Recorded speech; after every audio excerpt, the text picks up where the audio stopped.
welcome to Sunday Q&A number 28. What is your wholesaling house's questions? Drop it in the comment. Let's get it answered.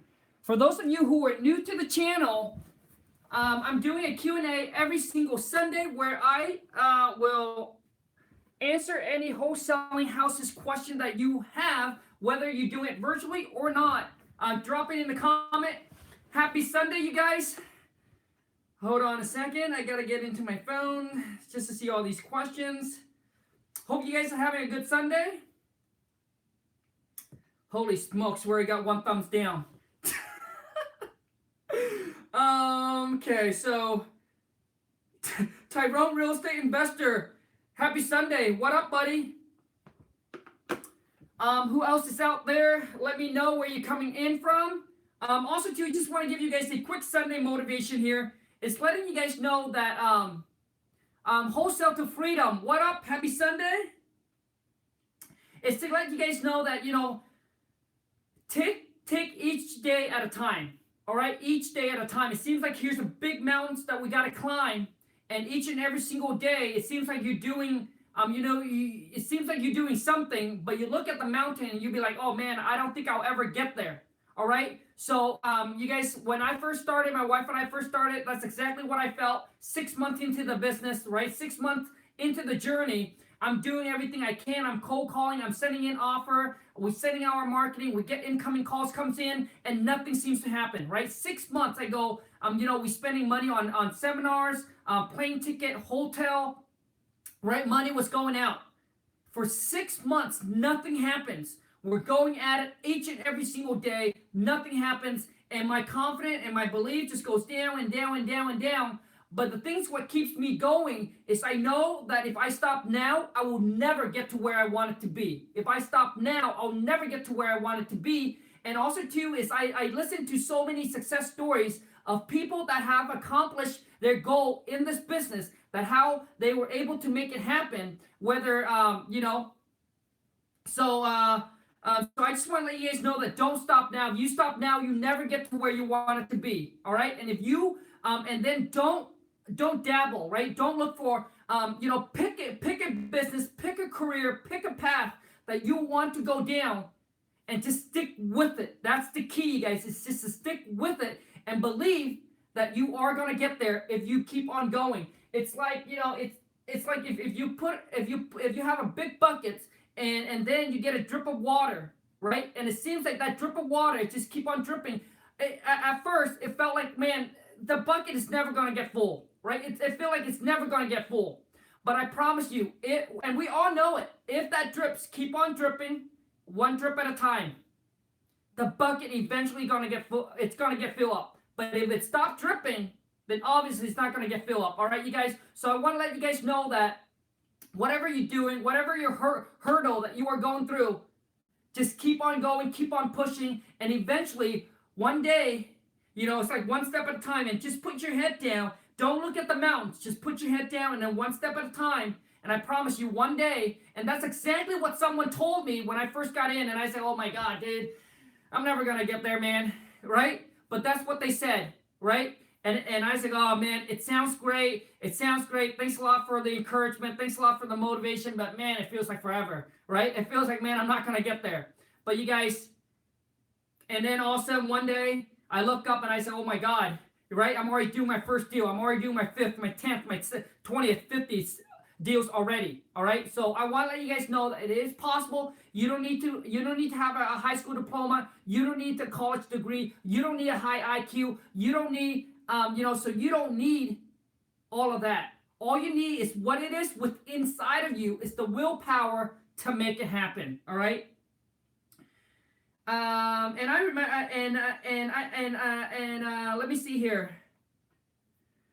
Let's give you guys some shout out, and then let's get some question answer for those of you who are in. And I've said this multiple times already. For those of you who are in Maryland or the surrounding area, my wife and I are coming out to Maryland June 14th. I'll be speaking at the local Hub City RIA. So if you guys want to come out, want to meet up, shake hands, talk real estate all night long, get any question you want answered, come and meet up. I would love to meet all of you guys if possible.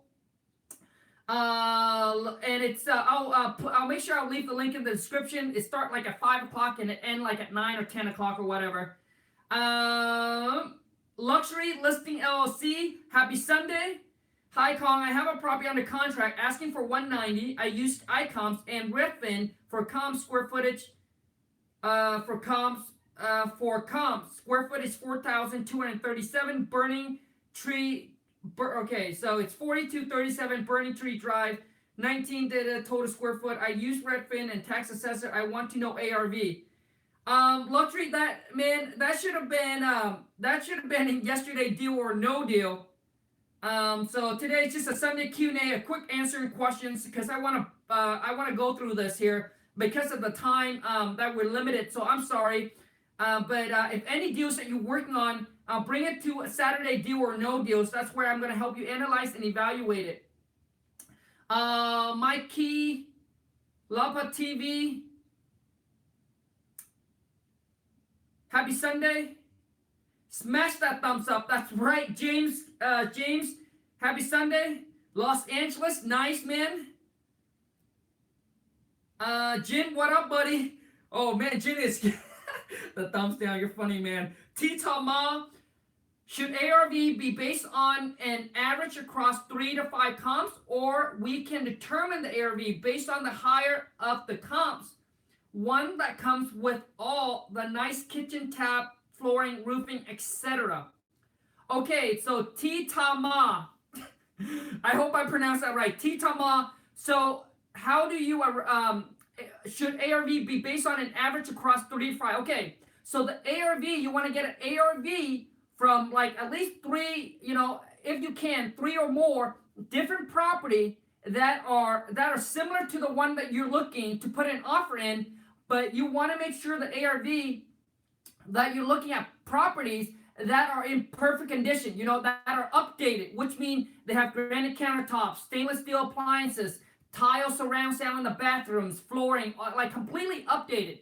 You want to get those kind of ARV, all right? But I know in some area in some neighborhood where the whole neighborhood, they don't do that. So you gotta know comparables of other property around what are sold for us, because some of them I know that in area where you don't need to update a kitchen to a granite countertop because it's not for that area, all right? But if you are in an area, that's typically what we like to get comps, is comps from houses that are completely updated, granite countertops, stainless steel appliances, just really nicely done, all right? And a lot of times maybe you have to find one, maybe a lot of times you only need one comps, one comparable, maybe because you look at a house, it's just right down the streets, or it's just a few blocks or whatever away, and it's exactly similar to yours, and it's just sold for 100,000, completely updated. Then that's maybe the only comps that you need, right? But if you can, I would look for at least 3 or so, 2 or 3, just to make sure that it is the accurate ARV, all right? Julio, happy Saturday.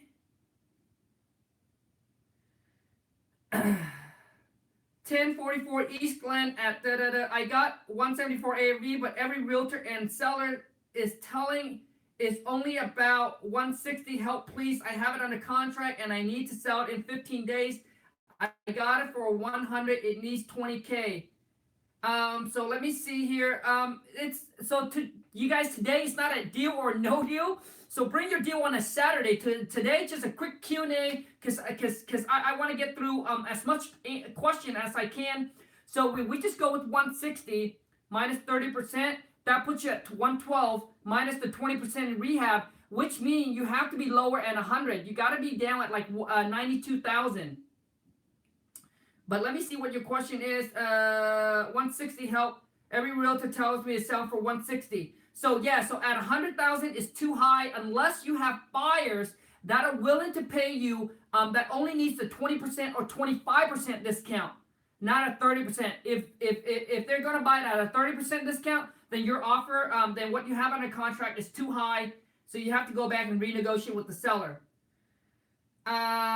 Jared, what program do you use to manage VA? What program do you use to manage leads?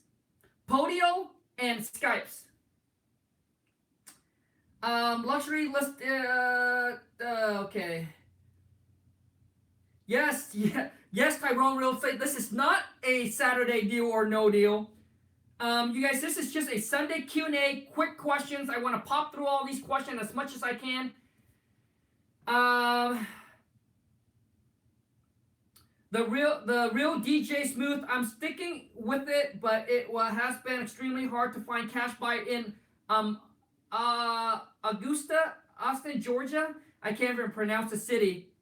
Um, the real DJ Smooth. I'm not sure. I don't know if you have joined the wholesaling houses full time Facebook group, the real estate Facebook group. It has like 60,000 member on it. One of them has like 70 or 80,000 member on there. Go on Bigger Pockets. Post your ad on Craigslist and things like that to find cash buyer. I'm sure you'll be able to start building your cash buyer list just from those sites. Start calling all the local agents, network, go to your local RIA, meetup, whatever it is you got to do, and start building your cash buyer list. But just with those, you should be able to build some cash buyer.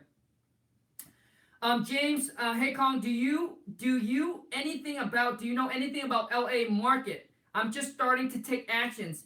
Your perspective can be helpful. I don't know anything about the LA market. What you want to do, James, is you want to go ahead and go on the Facebook group. I'm sure there's probably one for LA, just wholesaling LA or real estate LA or something like that. I'm sure you can find a private group, a private Facebook group that you can join. Also, too, is attend your local RIA, or your local meetup. Go into Bigger Pockets, start popping up and reaching out to people. Hey, my name is James. I just got into this business. Would love to connect with other wholesaler, investor in the area, and things like that. So just start reaching out to people and things like that, and then call some agents in the local area. Start to kind of get a feel about your market. Connect with some agents, James. Hey, just curious about, what's a 2-bedroom, 3-bedroom go for, a 3-2, a 2-1. So just start putting your name out there and start pounding and just start doing the work and start learning and studying your market. All right. So James, I hope that helps. So I don't know about the LA market. If it's super competitive, then maybe you have to look into the surrounding area that are less competitive. Basket. I don't even. You guys, if I mispronounce your name or if I chop your name, I apologize. I'm terrible at pronunciation. What do you say right before I present my offer? Oh, Brett, right before you present your offer to the seller, and Brett, if you are having trouble talking to seller, then maybe you should check out and look into my King Kong Amazing Seller Script package. You get access to a private Facebook group. These are for those of you who are massive action taker, who want to join the massive action taker wholesale to million Facebook family. But the script, I teach you exactly how to talk to seller, negotiates, and lock property up under contract all over the phone, where you do not need to see the seller or the property. But before you present the offer to the seller, Brett, you must get a commitment from the seller first before you present the offer.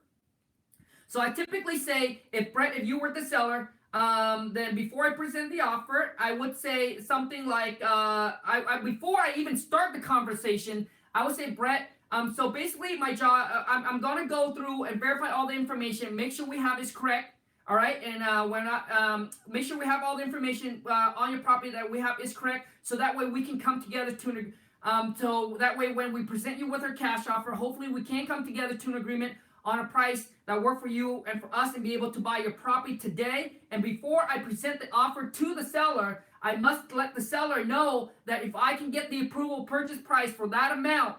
So typically what it is I go through the whole script. I go through the whole script and ask them about what's the least they will take, etc. And let them know what kind of benefit it is to go with us, saving all the closing costs, by selling as is, all of that to get them down to the price. And then I would present the offer. But I said, all right, so after a research, after a team did the research on the property, this is kind of where we're at. Would you consider, Brett, would you consider $100,000?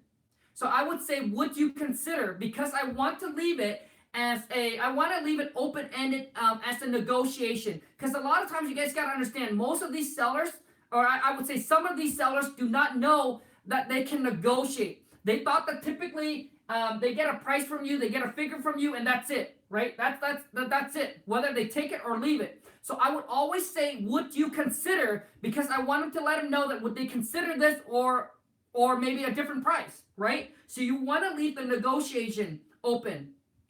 So I would say, would you consider? And then once we go back and forth, I would say that, and then if you guys do come to a price where it's close, then I would say that if I can get an approval purchase price for that amount, you are ready to sell us your property today. Is that correct, Brett? Right? So that's what I would say, Brett.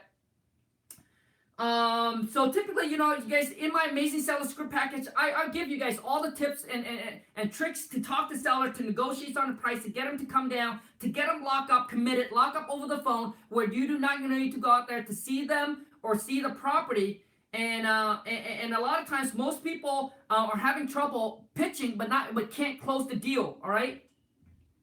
And a lot of times where I'm able to outbeat my competition, where people go out there and actually meet with seller and not getting property up on a contract, and then they end up calling us from one of our postcard or letter, and I'm able to lock them up on a contract without seeing them because I'm able to close them. All right, you got to be able to close them, because you don't want them to go and take your offer and then go to the next investor. Because of this market is so hot, that's what most seller would do. Oh, you guys, would you send me the written offer? Okay, that's your offer. Okay, great. Well, I got a couple other investor that I'm talking to, and I want to know. Obviously, I want to get the highest price I can. So typically, I would tell them before I present the offer, and you guys will be able to listen to me live call with seller that I talked to using my exact script of how I lock property up on a contract. I have seller that said, "Hey, Khang, well, you know what? This is kind of where we, I got an investor that offered me this. We're thinking more like this price." I said, if I go to my team manager, and if I can get the approval purchase from my team manager for that price, are you ready to get the paperwork done and sell us your property today? Because obviously I don't want to waste your time, and I don't want to waste my team manager time, right? But if you are ready, then I'm going to go ahead and go to my team manager and try to get that approved, so that way we can go ahead and move forward. So before I do that, I need your verbal commitment before I go and take up, obviously time from my team manager, because I don't want to go to them and then get a price and then come back and you're like, well, I still want to go. I still want to think about it, or I still want to look, talk to other investor. So when we make you an offer, we are ready. We are committed to get it all done. But you guys, as you enter the live stream, remember, don't forget to smash that thumbs up for me. If this video add any kind of value to you, even a tiny bit, please don't forget to smash that thumbs up. Hey, Khang, I smashed the thumbs up from 2 different accounts.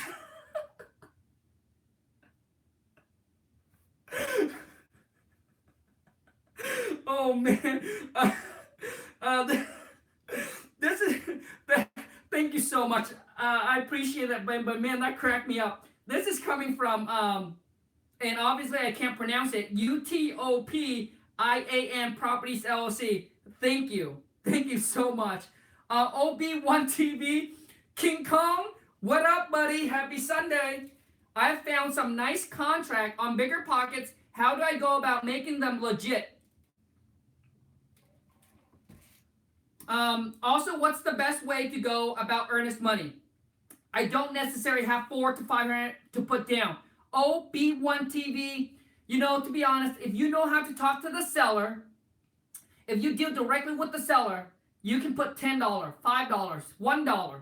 The reason why I put $500 in all of my contracts, just because we have the funds to do it, right? We have the funds to do it. I never had any seller that really asked me about, the earnest money.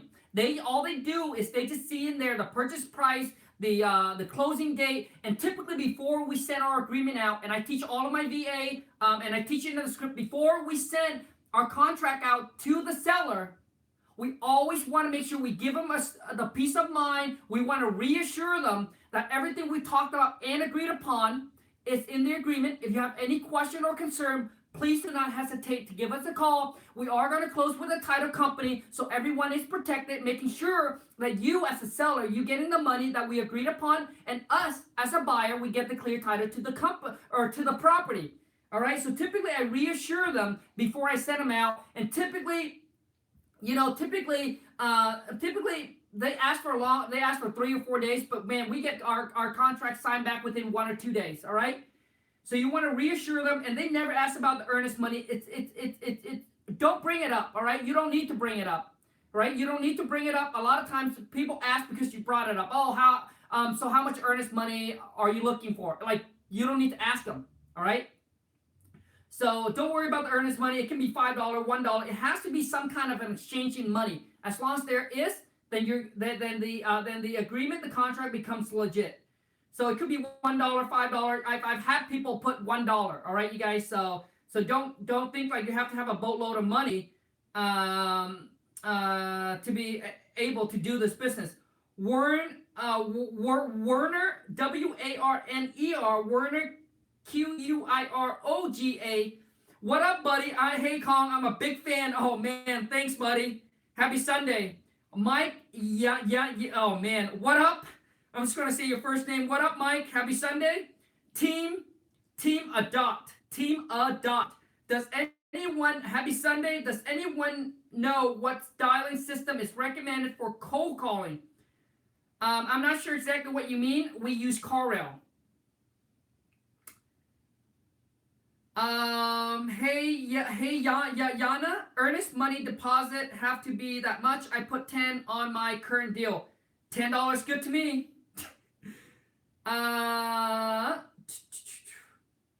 Questions. Where do I find contract with inspection contingent for each state? Luxury listing LLC. All you need to do is put in the contract is that this purchase and sale contract shall be contingent upon buyer partner inspection approval.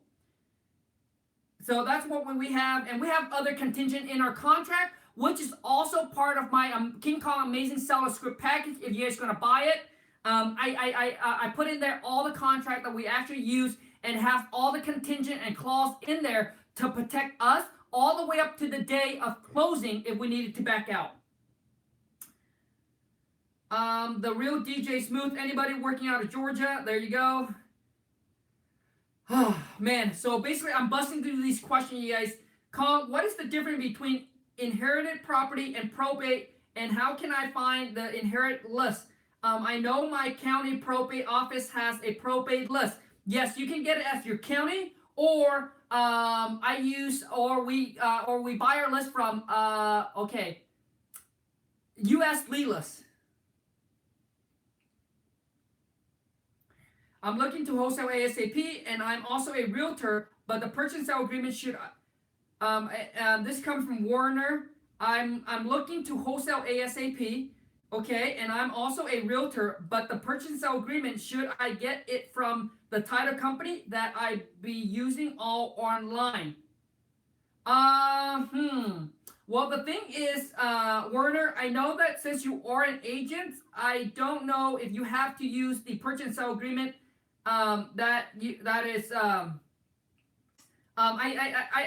To me, I think it's either way, whether you're using from the title company or one from online. I know that when you put property on a contract or when you talk to the seller, you just have to disclose that you are an agent.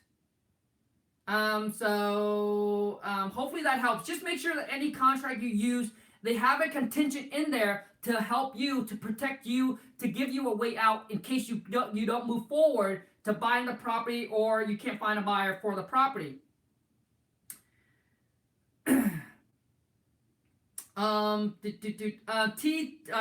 Tama again. Thanks, Khang. Should a vacation property be considered for wholesale? The house is super nice, but there since it is used as a vacation rental. Okay, I have a couple of you guys ask, well, Khang, what if the house is in perfect condition and it doesn't need any repair? Can I wholesale those property? And the answer is yes. But a lot of times, it's most of those sellers wouldn't sell it at a discount. But I have done 1 or 2 deals just like that. So all you need to do is you just need to use the formula, which is ARV minus 30% That's what they wanted. The investor wanted the discount, 30% discount, and then if there's no repair, then you just put zero. But typically, even if they say it doesn't need anything, I would put about 5,000 in. All right, I'll just minus 5,000. Could be paint, could be a little bit of thing.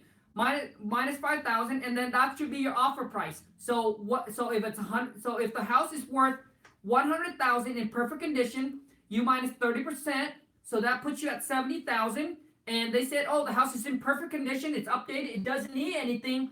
But the seller's like, hey, you know what? I just want to sell it quick because we don't know what we don't know why they would sell it at a discount, and who care why they need to sell it at a discount. All you need to know is if they are willing to sell it at a discount.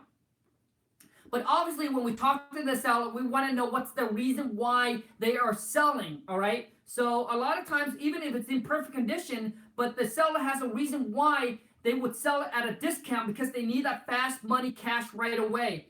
So even so, if it has no repair, then just put zero. But like I said, typically I would put in $5,000, and then which means now you have to tie the property up on the contract for lower than 65,000.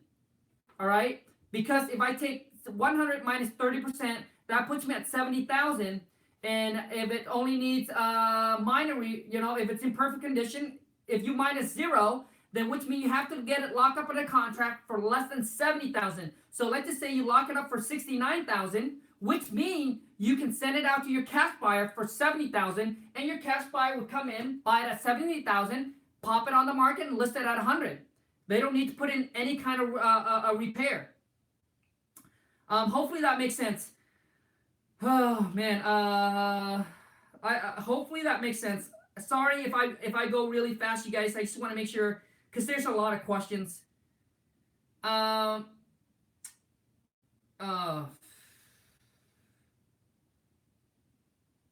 yeah. Also too, so I want to let you guys know, for those of you who recently closed your first wholesale deal, drop me a comment with your email. I'm gonna reach out. I would like to get you guys onto the channel to share your stories.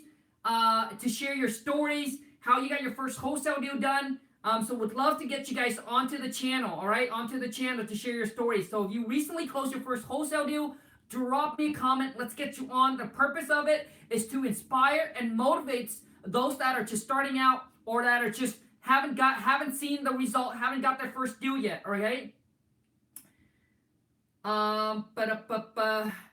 Jace Diaz, what up, Khang? What up, buddy?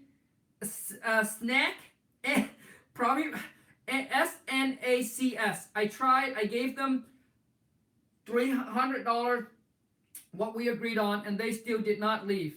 I'm not sure. I'm not sure what you mean. I think you're probably talking about renter. So, but I do not know.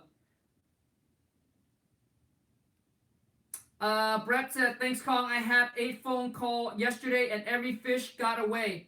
I clearly did not get commitment before I offer. Brett, if you have a phone call, okay.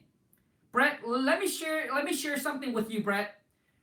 A lot of times you have to know yourself. So when you listen, so if you can record the call, I would record the call, but you have to be real with yourself. Is that ask yourself the question: was I good on the phone?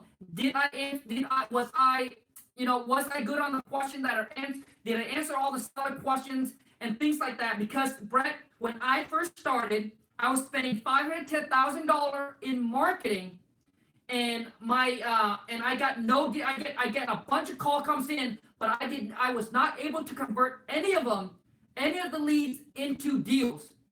And about 6 months in, my mentor asked my wife and said, so how's Khang doing? Has any property on the contract? My wife said no. My mentor's like, well, have you guys been marketing? Yes. Does Khang get calls? Yes. Well, why is he getting a lot of calls? Yes. Well, why isn't he getting any property on the contract? She's like, well, he doesn't know. He thinks that these sellers are not motivated, that are not motivated enough.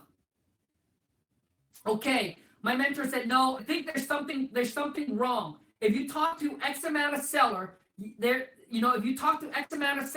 so typically when you first start out, after talking to about 50 sellers or so, you should be able to put one under contract. Once you get better, that goes down to about 20 or 30 seller. All right. So the thing is, my mentor's like, let me listen to his call. And when he got on the phone and we three-wayed it, he's silent. I talked to, and he got off the phone and he didn't want to hurt my feeling, but he told my wife, he said, Khang needs help. He does not know what he's talking about. I wouldn't even talk to him. I wouldn't even sell him my property because he came off really weird, sound really sketchy, sound really shady. Who's going to do business if they felt uncomfortable or they felt or they felt something weird or they feel something scammy? And to be honest with you guys, I'm not telling you guys this because I want to sell my products. Like, I don't care if I sell the products or not.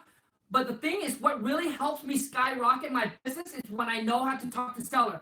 I was able to convert these leads into deals. My conversion rate was so good. And also too is after that, after that, we're obviously now we're starting to have more money, so we start dumping more money into our marketing. And then I was able to make it so simple that we're able to train any VA up. So we're able to make the script so simple where I can turn it into any VA. They're from Philippines. My wife trained them up, and they're able to take down calls just like I do. And that's how I was able to scale and level up to what we're doing today. Because obviously I couldn't be able to do it all myself. All right. But when I start getting to seller, man, and that's where my conversion rate was so good. These seller does not need to be super motivated, as long as they're reasonable and as long as they're willing to understand selling to an investor, and they need to sell at a discount. That's all I needed. But before that, I need them to be super motivated. They just got to be so motivated. It doesn't matter what I say. As long as the price is agreed upon, they will sell it. But a lot of time, I'm telling you, like in this market nowadays, you have to be able to really good know what to say and how to talk to sellers so you can convert these leads into deals. Otherwise, you're going to dump money in marketing and or your time, and you're just going to waste it all. Looking up, what are the top 3 ways to market with very little money?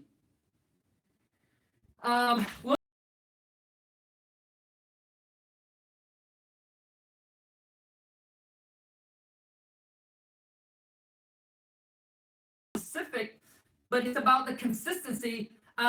What I would do is if I were you, is if you have very little money, then you got to do all the freeway. All right, you got to do all the freeway, which means now you got to put in a lot of sweat equity, so a lot of your time. I would pull expired listings, start sending out letters, cold calling, obviously cold calling agents, seeing if they have any property, networking with them, driving for dollars. I don't do bandit sign, but I know people getting a lot of good result from bandit sign. So I would do bandit sign, send out letters to expired listing, and making and networking with realtor, build your cash buyer list at the same time, and cold calling Craigslist for sell by owners. And I think anything that you can do for free, you just have to do them all, man.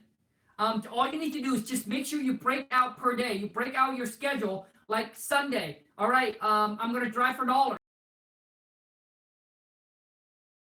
All the Craigslist and for sell by owner. Friday, this is what I'm going to do. Monday, Thursday. So you got to break it down. Michael Mendiza. For some reason, I think I pronounced his name perfect. Michael Mendiza. What up, Khang? What up? Happy Sunday. Trima Corks, I don't know. If anyone can help me, I really appreciate it. Team Dot, thank you, sir. You rock. Hey, thank you, William and Nicole. Happy Sunday. Listening to your live stream while Nikki and the kids meet me for lunch. Shout out from Wichita, Kansas. What up, buddy? Thanks a lot. Thanks a lot for being a part of the family, a part of the channel. Oh man, Rivera, happy Sunday. Khang, I always wanted to know what is the 30% means if the formula is ARV. Yep. So the 30% means it's just the investor wants to buy the property at a 30% discount. It's like when you go buy a product, that's the discount you wanted to get off. And that's just across the board, across the standard. The reason why they wanted 30% because in case of anything, they can go to the bank. So after they fix the property, they can go to the bank and refinance it because bank will refinance to them at a 75%. All right, so which means at a 25% discount. So if they get under 30%, if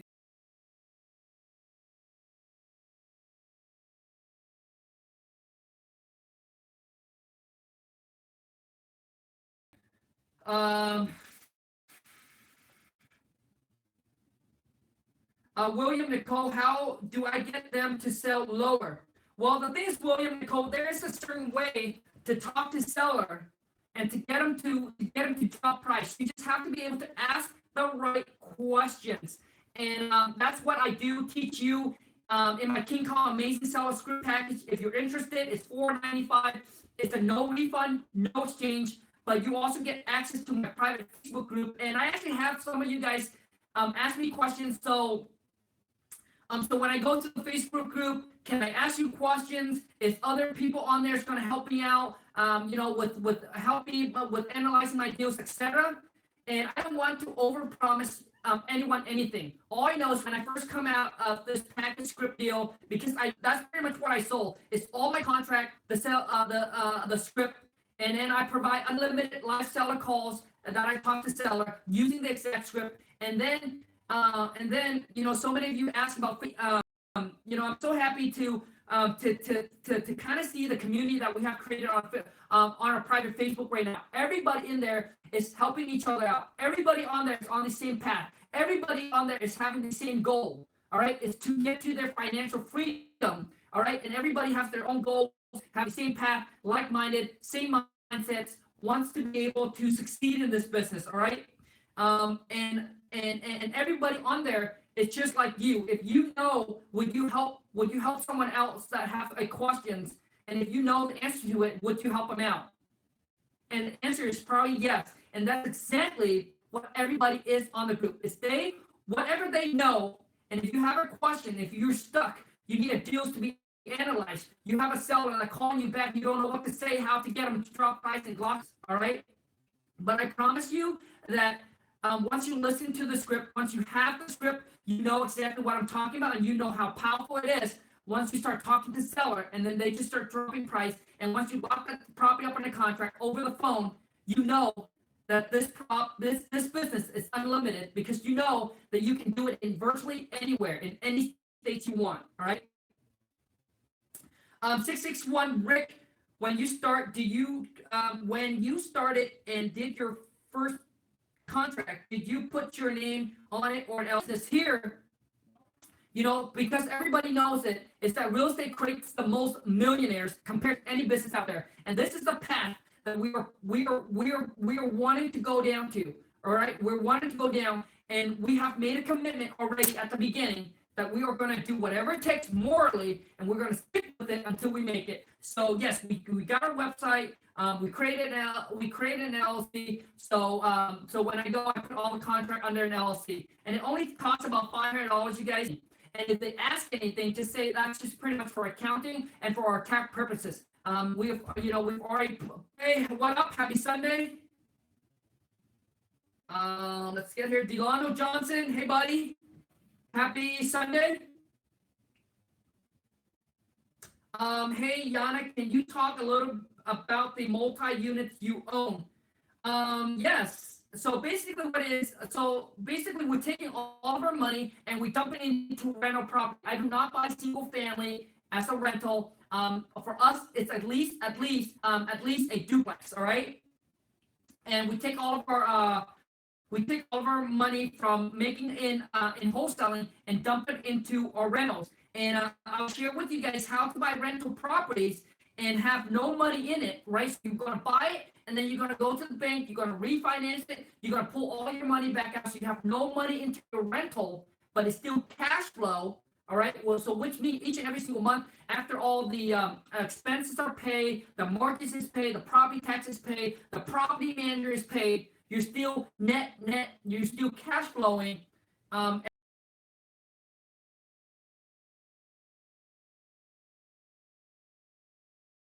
Your credit and all that.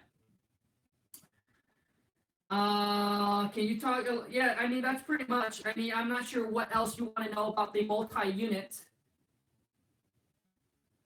Uh, um, anyone signal is bad. It stop. Okay. Sorry guys if the signal is bad.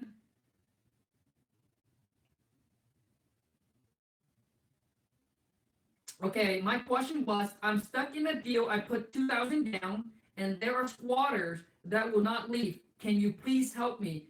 I can give my number if you can give me a call. Well, so this question is for Snack SNACS.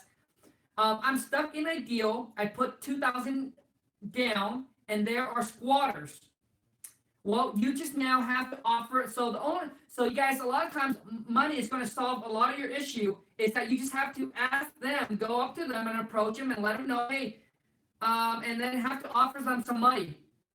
Hey, we gotta go in here. We gotta, we gotta remodel this property. So what do you need for you to get out, right? So you have to offer them some money. If so have them give you a price. And we actually done this on one of our properties that we actually wholesale. And at the day that we're going to close, the renter comes out there, pull out a shotgun, didn't let the buyer to go into the property, and then we had to end up offering some money. We asked them, so we were, we're willing to go up to a couple $1,000s. But guess what he said? He said, if you guys give me $750, I'm gonna leave tonight, and that's what we did. All right, you guys. Alan, Andre, hey Khang, I found a property in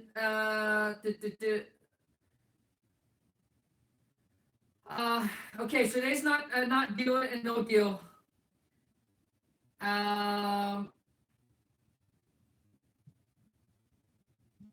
Mike Lane, if you love King Kong, smash that thumbs up. Come on, man. That's right, you guys. Don't forget to smash those thumbs up for me. Is anyone having a bad signal? Is anyone having a bad signal? Oh boy. You guys, let me know. Is the signal coming in bad? Oh, on my end. Let me know if this is better. Sorry about the connection, you guys. Let me know if this is better. Any question you guys have, please drop it in the comment. We're down to like 15 people. Oh man. You guys, let me know. Is the signal, is it better now?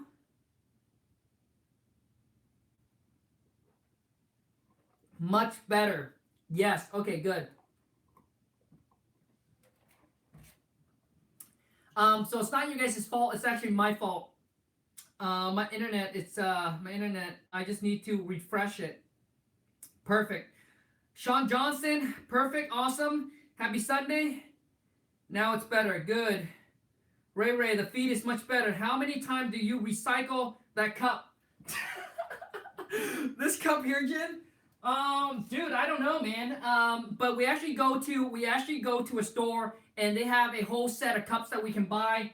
I don't know how many times I recycle them. But I do. I don't use it once and throw it away. I actually use it. I actually use it a few times. So, thanks for asking. Any other question, you guys? Drop it in the comment. Let me know. And once again, for those of you who are in the private Facebook group that purchased my King Kong Amazing Seller Script package, I want to give you guys a shout out. I want to say how happy I am. I'm so happy, and so I just want to say thank you. Here comes the pitch. No more pitching. So anyways, you guys, thank you so much. Any other questions, drop it in the comment. Let me know if you guys are in Maryland or the surrounding area. You want to come out and meet up. I'm speaking at the local Hub City RIA in Maryland on June 14th.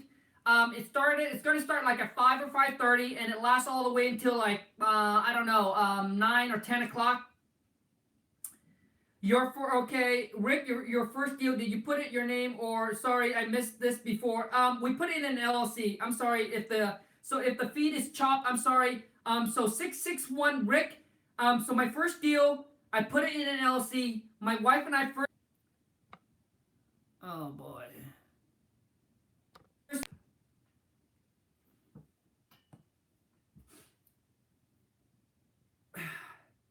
Sorry about that, you guys. My connections. Gate Bar 2000, doing my first deal. Doing my first hotel deal. Dang. Nice, brother. Nice, buddy. So yeah, I just want to give, let me see here. I will be one of your testimony in the next 30 days. Werner, awesome, man. I like that. So, for those of you, yes, it takes dedication, it takes commitment. You guys got to understand that in any business you're getting into, it's like a marriage, all right? It's like a marriage. Success is like a marriage. It takes commitment. You're going to go through good times, right? Where you're going to go through, you have good time with each other, you're going to have bad times. But the one that's willing to stick through the bad time, if you guys are committed to each other, right? If you know, when you get married, if you guys are committed to each other, you know, through the rough time, through the good time and the bad time, then you are going to be with each other forever, right? Because you're going to stick through whatever it is, right? And it's just like success. You're going to have good days, you're going to have bad days. Same me right now. I have good days and I have bad days. Don't think every day is a good day, you guys. I have good days and I have bad days. But I know in life, that's exactly what it is. You're not going to have all good days. You're not going to have all bad days. You're going to have good days and you're going to have bad days.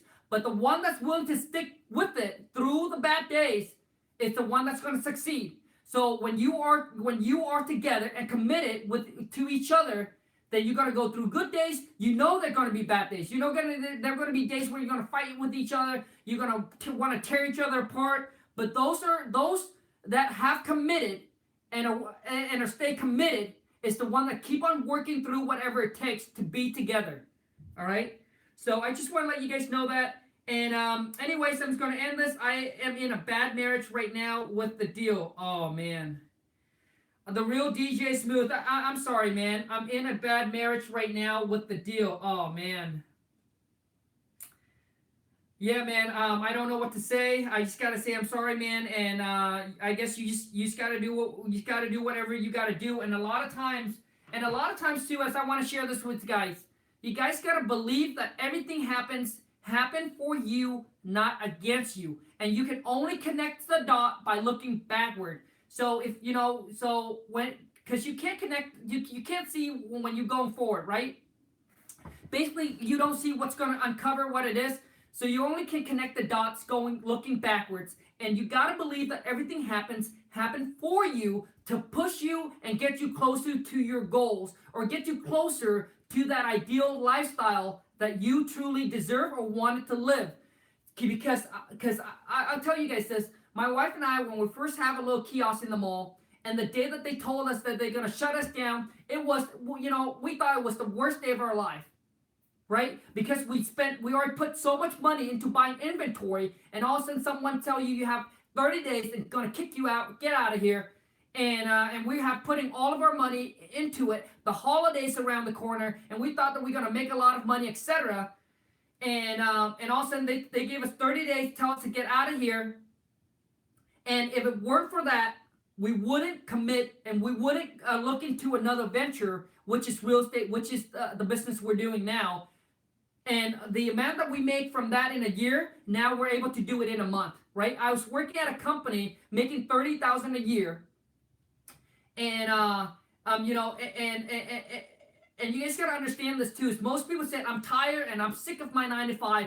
Great, that's good. You hated your job. Great, that's good. Well, think about it. If you were to like your job, you would still be working at the company. You wouldn't seek for anything better. You wouldn't seek for anything to better your life. You wouldn't seek for anything that can turn your annual income into your monthly income because you're happy and you're satisfied. The only way that people will change and improve their life is because they either unhappy or unsatisfied. So which means that at the time my wife and I were happy, obviously, we're happy with our life, but we're unsatisfied. We weren't satisfied where we're at with life. All right?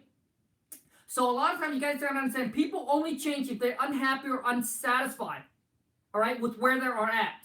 And if you're not, then you're not going to change. You're not going to seek for anything that's going to be that's going to help you better your life. So if you hated your job, great. That's good news.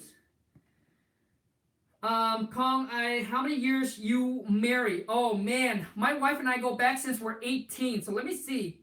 Man, I got a great story. So I'm 34 minus 18. Dang. Wife and I been together for like 16 years. And let me guys tell you the funny story. Wife and I been together for 16 years. The first couple of month, the first couple of month, the first couple of month that I that first couple of month my wife and I dated. We kind of knew that we're gonna be together. We're gonna be together for the rest of our life.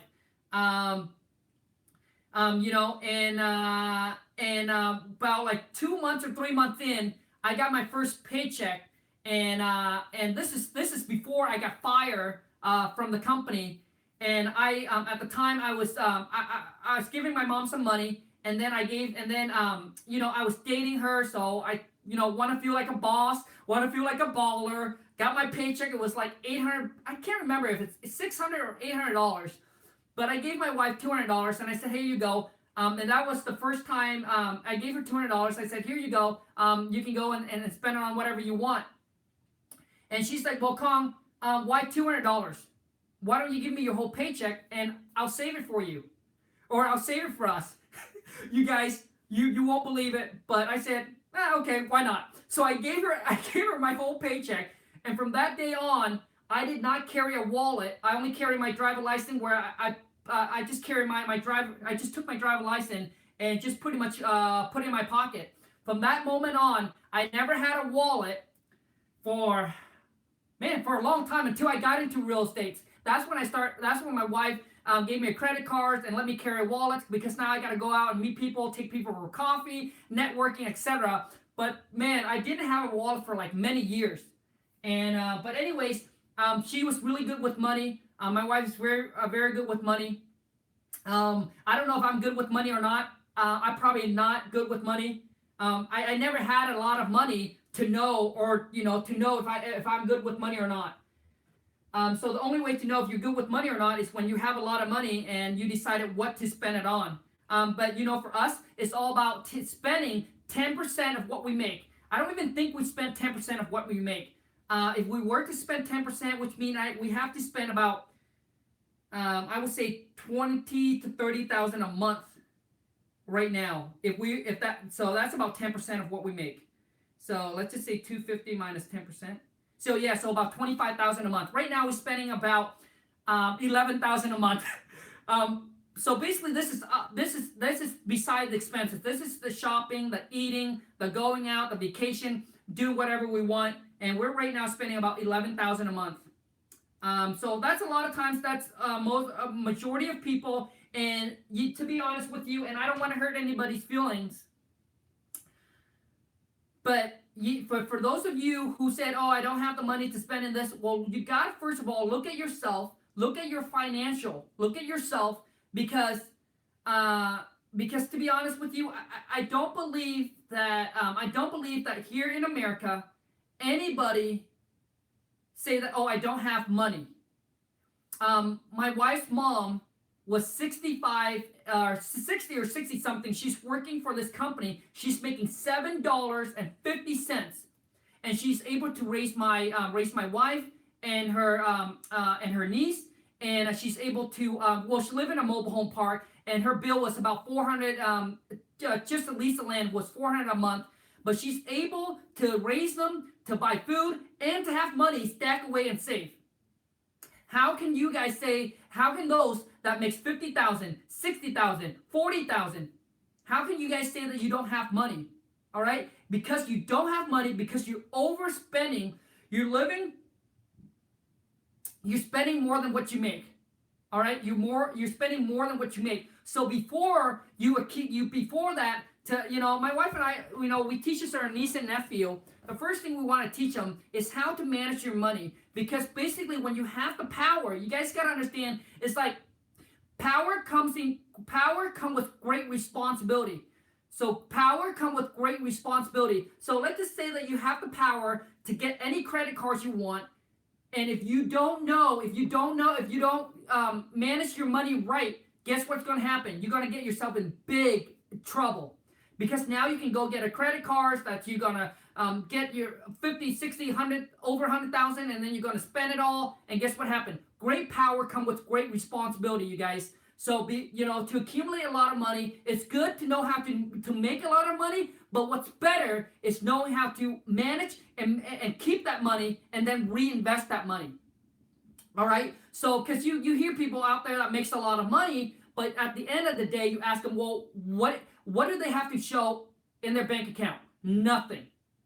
It's because, and the reason why I say that, because, I have friends and I have family members, exact same thing, that makes a lot of money, 100,000 a year, 200,000 a year, but they have barely anything in the bank compared to those that makes 30,000 a year, 40,000 a year, but they save and then they stack it away and then they take the money and they reinvest it.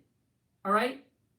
So a lot of times it's not about how much you make, but it's about how much you can keep, put away, and then reinvest. That's probably more important than how much you can make. So anyways, you guys, I just want to share that quickly with you guys. My wife and I, before we got into the whole real estate, I was making, I work at a company, and I was making, and it's not easy. It's not easy to do, you guys. It's the hardest thing to do. And what's even harder, this is when you know you're super disciplined. I'll tell you. This is when you know you're super disciplined with money. It's when you have the money and you decided not to buy the stuff that you want, but to go do whatever is necessary. All right, to say no to that and to say, man, I need to get to a different level so I can go and do that. That's the hardest thing. The hardest thing is knowing that you can go buy it, but you choose not to go buy it and you choose to invest it. All right, or do something else with that money to grow it.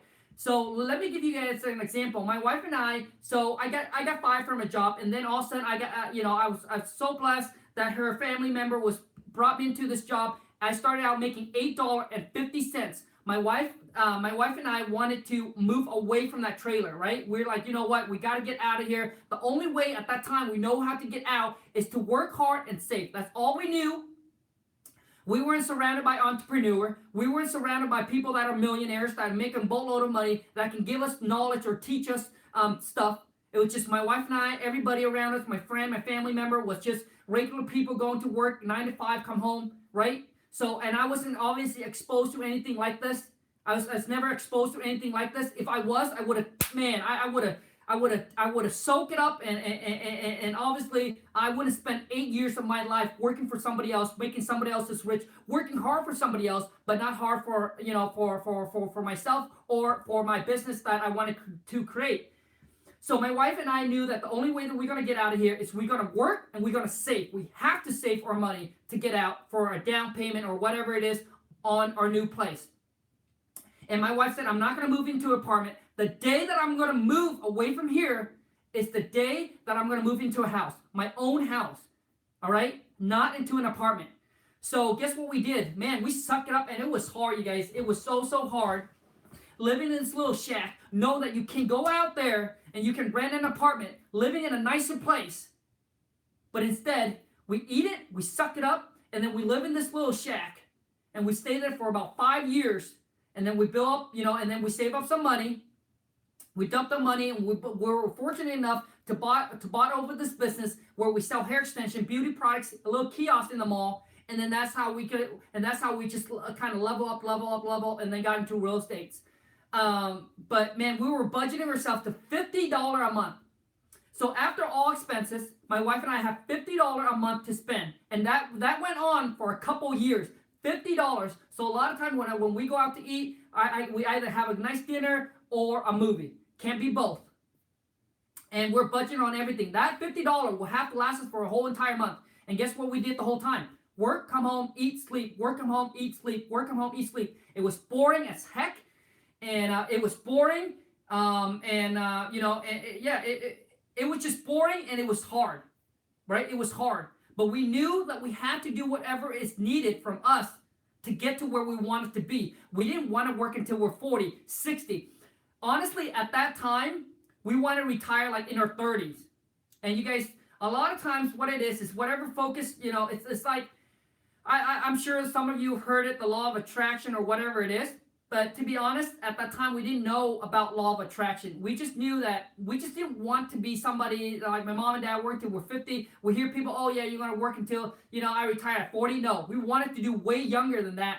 But we didn't know anything, right? But we're here. My wife is making $8 an hour. I was making $8.50 an hour, and we're having this dream about becoming a millionaire, retiring early in our 30s or so, having a lot of money, travel, do whatever we wanted to do. And it's just like a little dream, a little fantasy that my wife and I talk to each other, and we just share. When people ask, we really don't talk about it. We don't want them to laugh at us. Oh yeah, these high school dropout living in a little shack, saying that they're going to be a millionaire one day, make a boatload of money. So we really don't share. We distant our friend, we distant our family because they were so negative, right? They were so negative. Friends always say, "Oh, Khang, you guys, life is short. I don't know why you're wasting your life away working, and you should go travel, have fun, enjoy your life, etc." But they didn't have the dreams that we do. All right, they didn't have the dream that we do. They rather pay the price for long term, which means they're willing to pay the price long term, working until they're 65 at a company. But not my wife and I. We rather sacrifice short term pain, do whatever it is. It was hard. You guys, it wasn't easy. It was not easy. But we knew that we just can't. So we rather sacrifice short term and have the rest of our life do whatever we want to do. Which is now when we ask our family member or friends to go on a vacation, to do this, to do that, they either have money or no time, or time and no money. All right. So, but we knew, we didn't know when the time will come, but we knew that if we keep on doing this, that one day we're going to get to the point where we didn't have to work until we're 65, 50, or anything like that. So, anyways, you guys, I just want to share that with you guys, and I just want to let you guys know the hardest thing about this. The hardest thing is that knowing that each and every single day you're doing things, but not seeing anything happening. And you just have to believe, and have that faith that one day it'll happen. And you just got to go each and every single day. You wake up and you make those calls, you send out those letters. 3 months in, 4 months in, you're like, oh man, nothing is happening. Everything is the same. My life is the same, right? My life is the same. Nothing is happening. Nothing is changing. But I'm telling you, things are happening. It's happening in the background, right? It's happening in the background. You just don't see it. Because if you were to see it, then it would have been easy. That everybody would have done it, right? If everybody could have saw their future. Oh yeah, I did that. Oh yeah. And they could have saw it. Then everybody would have done it. Everybody would have made it. But these are for those that are extraordinary, that can see things that are not seen yet, that are not there yet. All right? So it's like you're going at it blindfold, believing that it's going to happen for you. All right? And you guys, things that are coming into your ways, that are holding you back, you just got to believe that it's happening for you, not against you. There's so many things that, when my wife and I got into the whole fix and flip, man, I got into some nightmare fix and flip. We end up didn't lose any money, but it was a nightmare. And that, and basically all that things that happening for me, contractor were ripping me off. I was overpaying stuff. Project was not getting done on time. It's because God letting me know that, what, I got something better for you in store. I have a better business plan for you. All right. When we first got into real estate, we're thinking, first we want to start off fix and flip. Then we want to become a developer. Then we want to become we're going to become a builder, a developer, building skyscraper and all that. My wife and I talks about all this. But what we truly wanted a life of freedom. To be able to travel, do whatever we want, and make a boatload of money. And that's when we discovered, and that's when I knew that, man, fix and flip, it's just not the lifestyle we want. So we have to calm everything down. We kind of have to stop our whole fix and flip. And then that's when I start picking up the wholesaling. And this is the lifestyle that we want. Man, so anyways, you guys got to understand, a lot of times things happen for you, not against you. Doesn't matter what things you're going through right now, what circumstances, what situation you're going into. People are cheating you.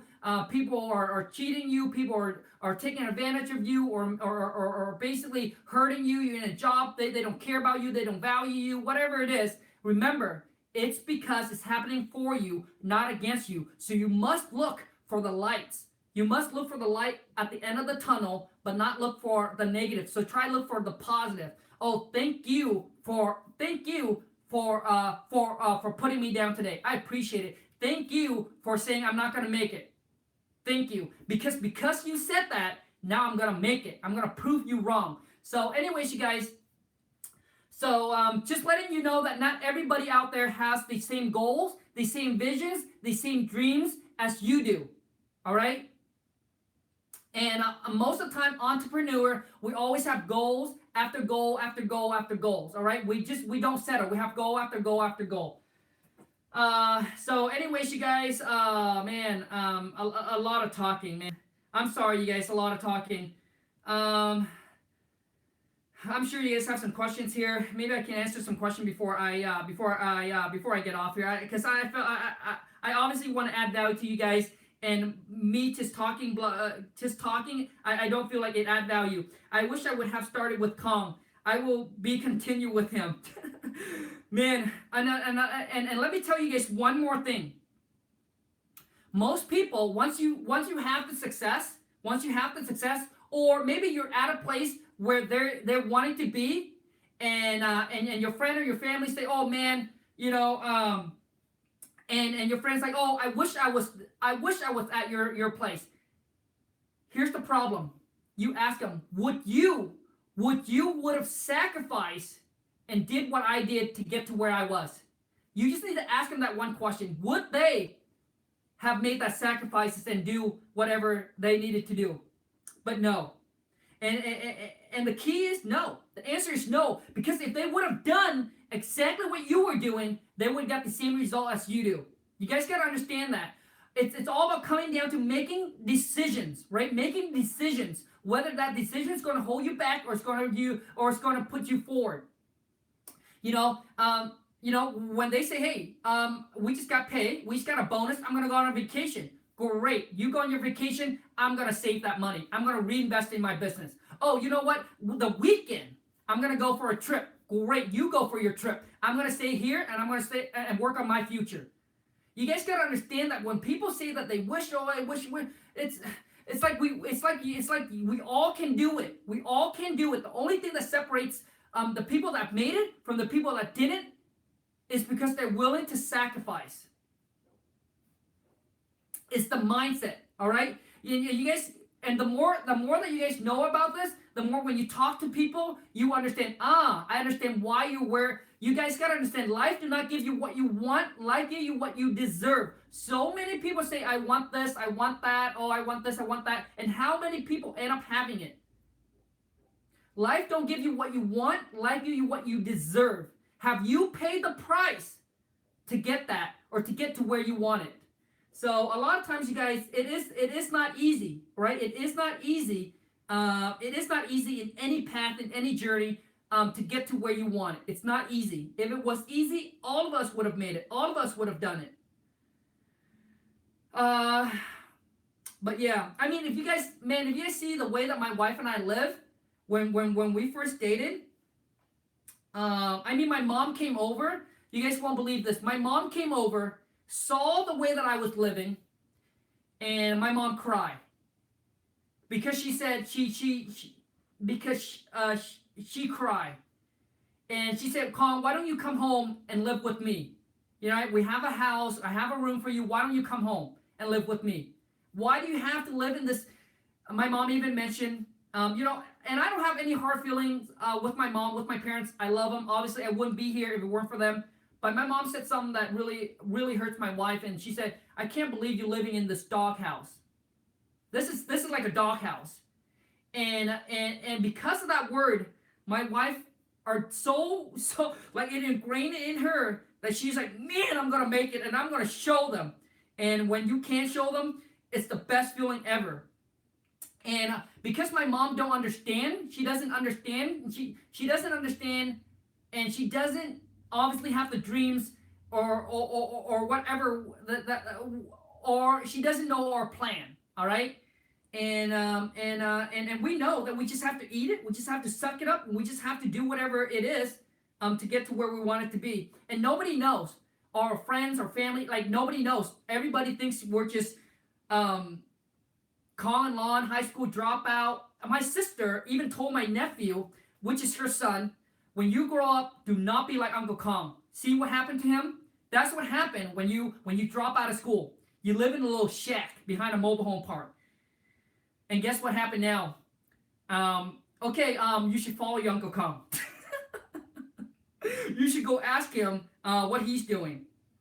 So, anyways, you guys, and that's what I want to share with you guys is that people out there might not know what your plan is, what your dream is.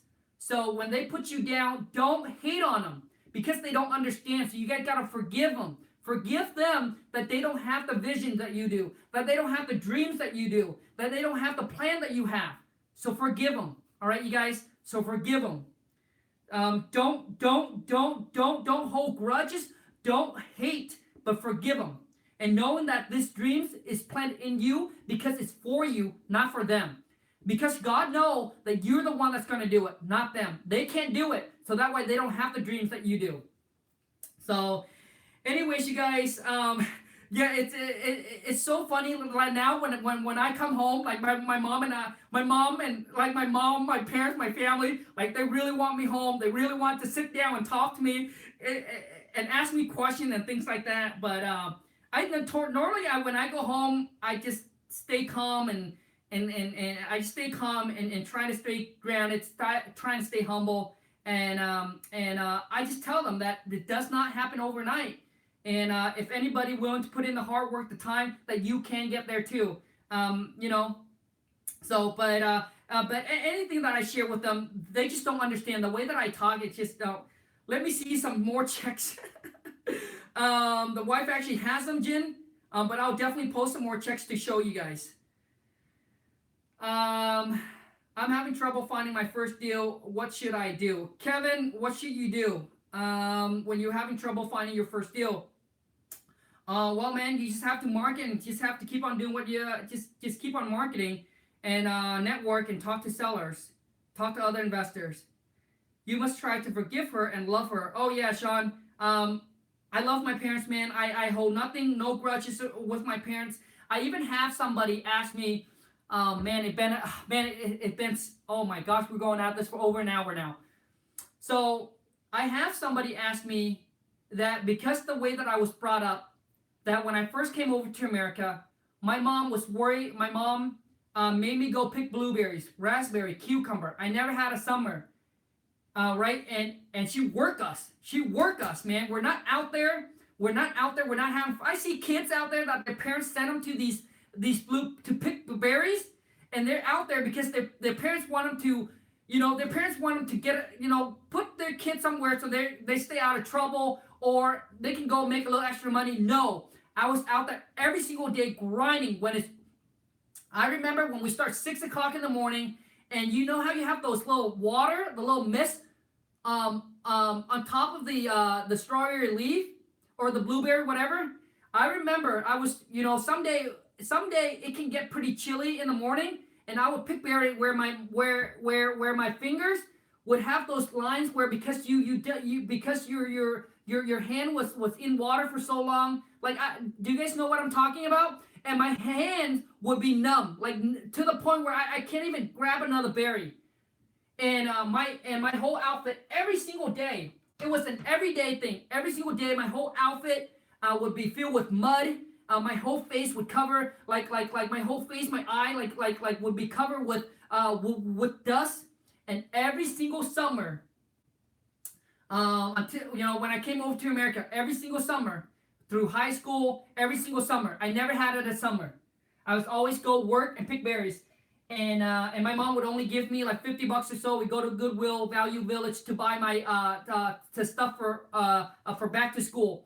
And I have someone ask me, Khang, don't you ever felt like your parent could have treated you better, or don't you feel like you could have brought up a little bit better, or you ever had this little thing with your parents, or grudge, or hate, or something against your parent where they made you that and they didn't give you that childhood, etc.?